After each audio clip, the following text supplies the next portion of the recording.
The cavalcade of presidential candidates continues to roll on. What do we have? Three people this week. Martin O'Malley makes it official. He's going to run. He is the former governor of Maryland. He's also the former mayor of Baltimore.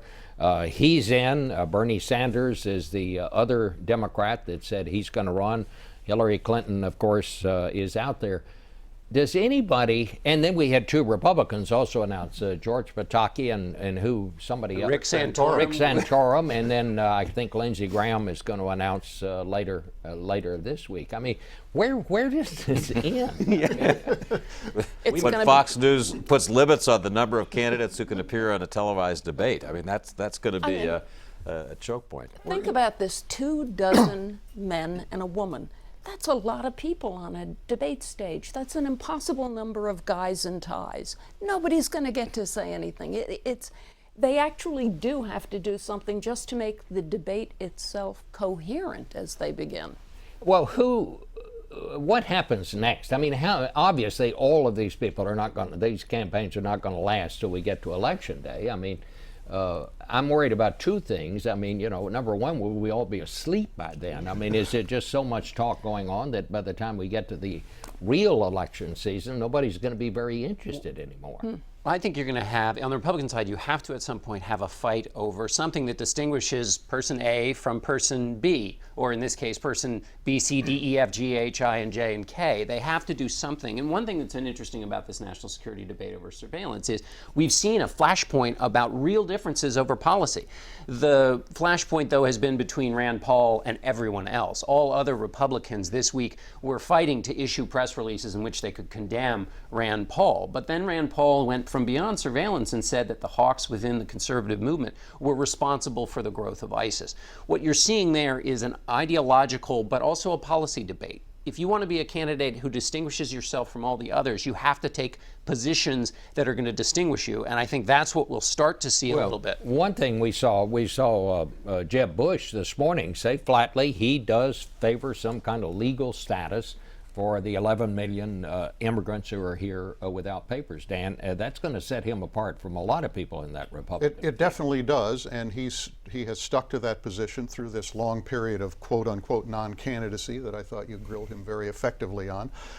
But one of the problems right now is that there are so many candidates and so little real shape to this race that it's hard for people to know who they really need to go after, who they think they need to draw a distinction with. So until we get to the next phase, when everybody's formally in, when the debates begin, even as clumsy and difficult as they're going to be, we're going to be in a period in which it's not quite clear how sharply those differences are going to get engaged. But as John says, they will get engaged. Yeah. I think one of the things that is very good is to remember these guys and a woman are running for president. That means you ought to be forthcoming about the way you look philosophically at the Mideast, what you think America's doing there, what immigration means. I mean, these are big issues. You ought to be talking about them. I'm glad they've really started engaging. Maybe it started with the Marco Rubio speech in a way at the Council of Foreign Relations. I am disheartened that Mrs. Clinton seems to get away with not talking about these things. She wants to be president too. She's wanted it for a long time. She knows where she stands.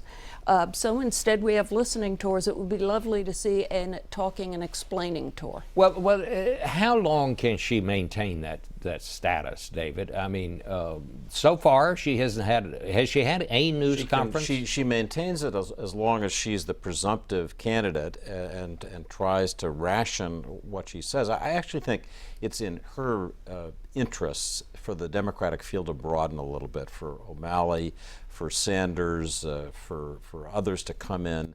And so she's running against them and testing her ideas against their ideas, not running against the press, because that's the situation she's in now, and it has not been a very favorable one for her. So well, she's about to make a turn. On June 13th, she will have an announcement. It will be the announcement, the formal launch of the candidacy. At that point, according to the people around her, she will lay out in more detail than she has done so far what she wants to do as a presidential candidate and president. And after that, they have they say, a schedule in which she will go into more detail about these. So she will choose the moments at which she decides to talk more about these issues. I think the question is how much she will then take questions about the things she stands for or doesn't stand for, how much she is willing to engage with her rivals and with the press. Well, I mean, she could run against the Democrats. I mean, if she didn't want to run against the other run against the Republicans is what I meant to say, if she didn't want to run against the other Democrats. But